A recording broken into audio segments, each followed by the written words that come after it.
Welcome to Horsemen. Hello. This is the 5th story of the Horsemen series titled The Pale Horse, focusing on the 4th Horseman type. This is the rarest type of the 4 at 1% of the world's population. Some of you identify with the White Horseman type, while others identify with the Red or Black Horse. Please continue listening, and at the end of this story, you will be presented with 4 important questions to answer. Episode 5, The Pale Horse. I looked, and there before me was a pale horse. Its rider was named Death, and Hades was following close behind him. They were given power over 1/4 of the earth to kill by sword, famine, and plague, and by the wild beasts of the earth. Book of Revelation, chapter 6, verse 8.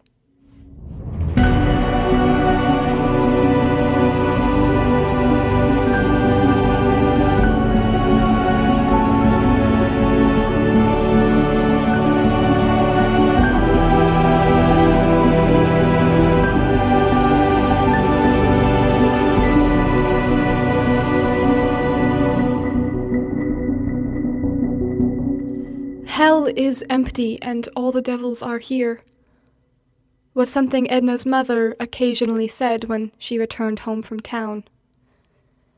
Edna did not respond when she said this, in part because she wasn't sure what her mother meant by this, but mostly because for Edna, the devils truly were here. Edna's mother, Alexandra Madsen, was one of the very few dark-haired and dark-eyed citizens of Fargo, North Dakota. This was because Alexandra was Armenian, whereas her husband's family, and nearly everyone else in Fargo was descended from Norway, or another Scandinavian country. Her husband, Peter, had been born and raised in northern Norway, and met Alexandra when his family emigrated to Boston, Massachusetts. The plan had been for Peter's family to raise money in Boston, and then join so many other Norwegian families in the Dakotas to start a new life. Peter and Alexandra met in a Boston church. They fell in love, and decided to marry all during the 6 months Peter's family lived in New England. So, being an adventurous and rebellious young woman, Alexandra chose to accompany her husband to the Wild West to start a new life. Her family was very wealthy. They owned an import business in Boston. And without telling them, she married Peter, gathered much of her inheritance, and off they went.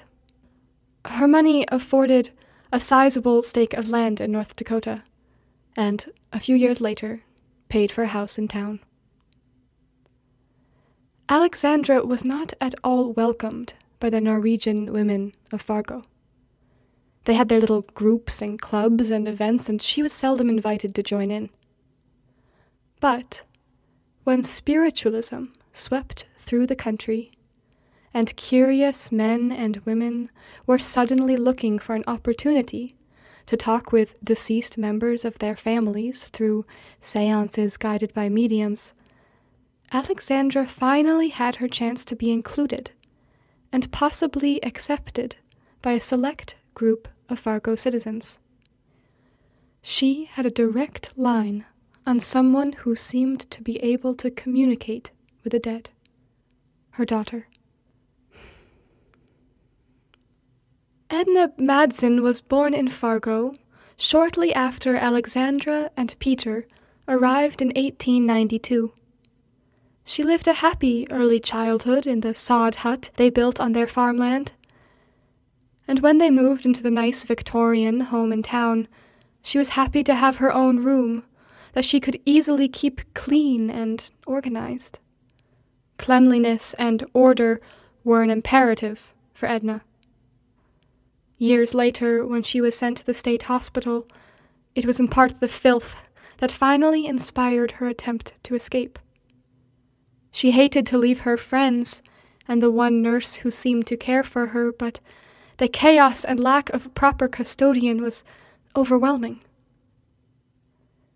She saw her first vision when she was 3¼ years old. She was playing next to a dirt pile on the farm when she saw a steady stream of bees come pushing out of the dirt pile and into the air. The bees made a swarm overhead, and little Edna marveled at the shapes it formed and felt soothed by its undulating hum. The swarm formed a perfectly round ball. Then the shape of a cow or a dog, she wasn't sure. Then the swarm became a person's face. A woman's face. A face that she would not know for another 15 years. It was the face of the nurse in the hospital. When Edna was 6 years old, she had a best friend no one else could see. The friend was named Maisie, and she was a grown woman who told Edna that she was a special girl with special gifts. Edna wasn't sure what that meant, but she enjoyed Maisie's company whenever she visited. Maisie didn't live in Edna's imagination like pretend friends generally do. She wasn't a doll or the voice of a cat or anything like that. The only way Edna was able to see Maisie was when she looked into a hand-held mirror. When Edna held up the mirror, Edna did not see her own face, but that of smiling, loving Maisie, who always told her she was going to be fine, even though there was much work ahead. "She lives in there," she told her mother once, pointing to the mirror's reflective glass. "Ah," said her mother with a smile, humoring her, she thought, and enjoying the folly of a child. But the folly didn't stop. As Edna grew, she began to have more imaginary visitors, some of which were not kind to her at all. When Edna was 9 years old, she met a tall, thin man with sucked-in cheeks who called himself Chance, the lighthouse man. She had never seen a lighthouse and never understood why he called himself this, but Chance certainly scared her. He would suddenly appear when she was in town or at school or sometimes at the farm. Edna would be listening to her teacher or standing next to her mother while she purchased groceries or talked with a farmhand when suddenly her teacher or the clerk or the farmhand would seem to stretch out, loom over her, and transform into Chance. He had a darkness about him, not like the copper-colored Sioux Indians who came to Fargo to trade, but as if the sun couldn't see him, as if he were made of shadow. He had a high-pitched door-squeak sound to his voice that grated on her, made her shiver. "More travelers will be coming soon," he said once. "They may seem like your friends, but they aren't. I'm the only one you can trust, Edna. I'm the only one who knows what's going to happen." When she asked Maisie about Chance, she could see a flicker of fear in her friend's eyes. But then she smiled and said, "I've heard of him." "What are travelers?" Edna asked. Maisie blinked, took a breath, and said, "I will need to leave soon. I am not the one who will bring you to the rest of us. Someone will find you, many perhaps. I haven't heard the word travelers, but I suppose they are. We are. Just know that I care for you, Edna. I truly do." This frightened Edna, and she asked, "What is going to happen? What was Chance talking about?" Maisie smiled and then looked at Edna sadly. "You are brave and strong, more so than you think. The people around you don't understand who you are and what you can do. But we do. And so do others. Others like Chance, or, well, others that might not seem nice. But they can't touch you, Edna. They can only vie for your attention, distract you. Always remember, Edna, that your heart knows when something is true. Can you feel that what I am saying is true? Edna took a deep breath in, and then, to her own surprise, burst into tears. She nodded her head to indicate that, yes, she believed Maisie was telling the truth and that she trusted her. But then the face in the mirror began to change. Maisie's face started to stretch out, to lose its color and become cloudy, shadowy, dark. Your friend in the mirror, well, she doesn't really exist, Edna, said Chance, the lighthouse man, who had now replaced Maisie. She's something you created with your beautiful mind. Your precious and important mind. That's fine, but now it's time to let go of imaginations. Time to let go of childish things. Because, Edna, we need what you can do. We need you to help us beat them. Don't listen to the travelers, Edna. The future of the entire world depends on it. Terrified, Edna watched as the face of Chance transformed again. His dark hair and eyes remained, but the face became younger, paler, frightened and sick-looking. When she realized that she was now staring at her own horrified face, she dropped the mirror, and it broke on the floor. Her mother questioned her about the mirror, as if she could tell that something very curious was responsible for the accident. Edna was too rattled to lie and blurted out that she saw people in the mirror, one person who was good and another who was bad. Her mother asked more questions, and when she realized that her daughter had the gift of sight, as her own grandmother used to say, she saw an opportunity. It's a gift, Edna, her mother said. You have a gift, and I think you should share it with the people who need you. This was when Alexandra presented her daughter to a new spiritualist club in Fargo, which from then on met in their house. At these events, Edna was told to focus on communicating with the dead, and these seances turned out to be wildly popular. Alexandra, once a foreign outsider, became an exotic insider.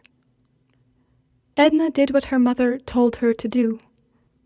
She paid attention to the people who came, people that others couldn't see, people who told her things about the past and the future, things that she had no other way of knowing.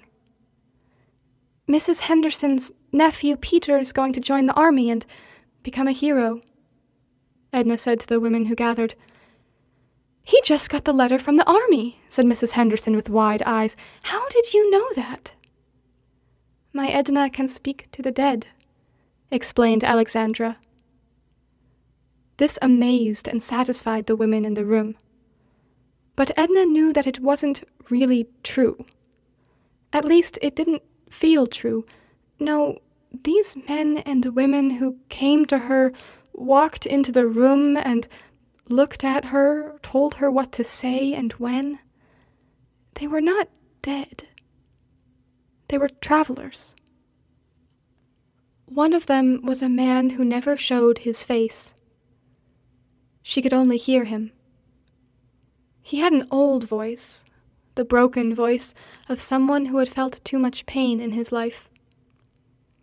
He wanted her to help him, to leave North Dakota and travel south to a place called Lake Charles, Louisiana. There she was to find his granddaughter and give her a message. Tell her what's coming, said the old voice. Tell her about the fires and the floods. Tell her to get out of that place, please. Another traveler was kinder, but still urgently needed Edna's help. She called herself Amanda and said that she was from both the past and the future. She said she was very ill and that she wouldn't be able to travel soon. Amanda knew a great deal about what had happened and what was going to happen. She was the one who told her about Mrs. Henderson's nephew and other facts about the people in the room. She also asked that Edna write everything she said down, as if it were a book. But Edna shook her head no. She would not do it. Her heart told her not to. Edna always remembered what her friend Maisie had told her before she broke the mirror, that her heart knew when something was true, and her heart said that writing down Amanda's words would result in something terrible. There were other travelers, and they all distracted and worried her. There were times when they all arrived, all seeking attention, calling out requests or bits of information or singing songs all at once. It was terrible. It became too much. And then, one evening, during one of the séances, Edna watched as one of the women, the mayor's wife in fact, transformed into Chance, the lighthouse man. "It's time to go, Edna," he told her. "It's time for you to do what you were born to do. Come with me." "I won't," said Edna. "I won't go." "You will," said Chance. "It's your destiny, and I'll take you if I need to." "I won't," yelled Edna, and she stood and bolted, not out of the room, but directly at the mayor's wife. Though later she had no memory of this, Edna attacked the woman, badly scratching her face and even pulling out some of her hair. The result was not good for Edna.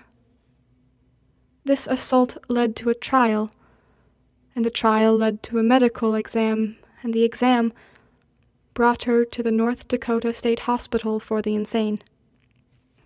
This was her new home, and the only home she would have for the rest of her life, until she died in 1914, at the very young age of 25.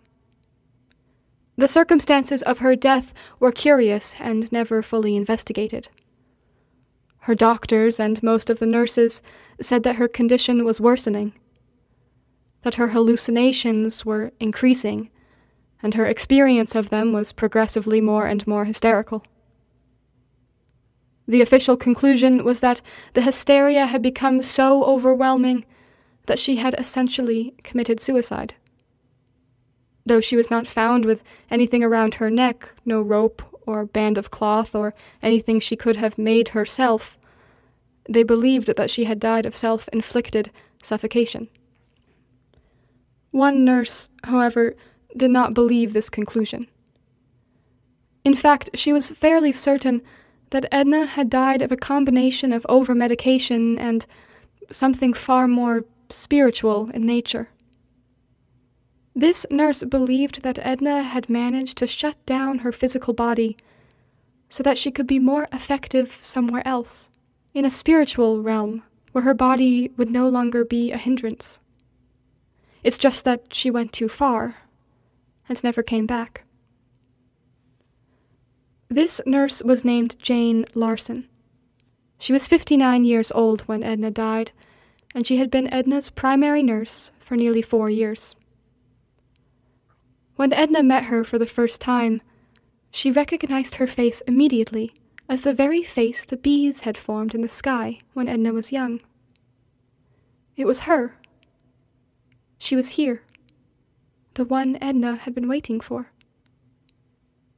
Now, the face that Edna saw looking at her was not the same face that Jane Larson's colleagues saw, and the voice that Edna heard when Jane spoke was not the same voice that others heard.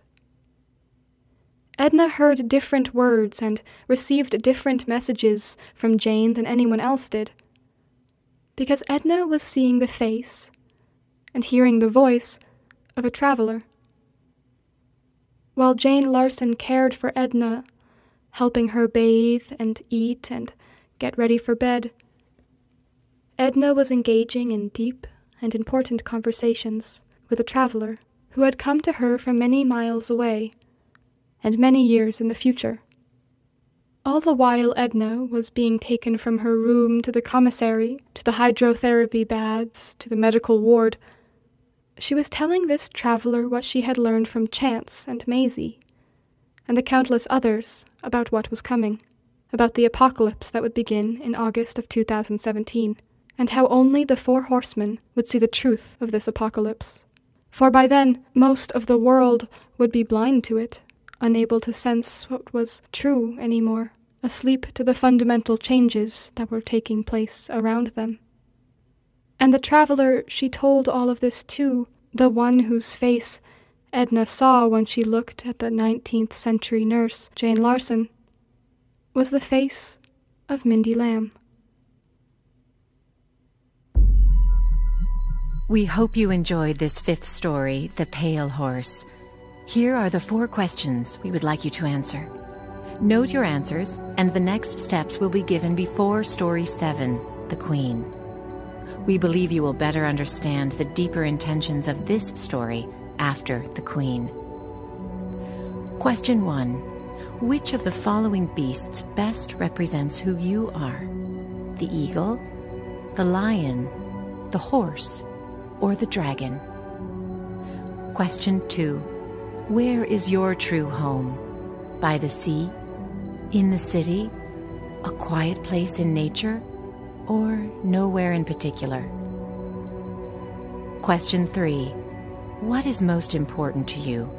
Success, love, service, or mastery? Question 4. What is your greatest weakness?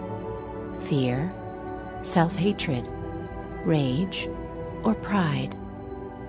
Take note of your answers. They will be needed after Episode 9, The Martyr.